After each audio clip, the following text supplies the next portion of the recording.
Hello guys, do you know my old account what I had on my computer and the games? Guess what happened? Someone hacked into my account.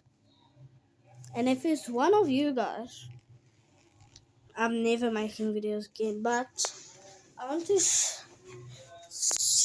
post this video because when I just opened Roblox, literally there was nothing. It said create new account, sign in. That's what it said, and the Roblox when you just downloaded it. So I made a new account. We tried to log in. We did know all the stuff in my old account, but when we tried, it keeps saying it's not right. So we just made a new account.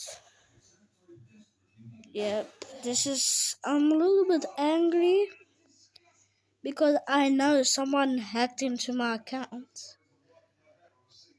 And who did it?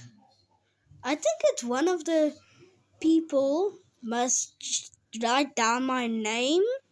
Then they I didn't have a password anyways. But this will be the end of the video, guys. I'll keep you updated.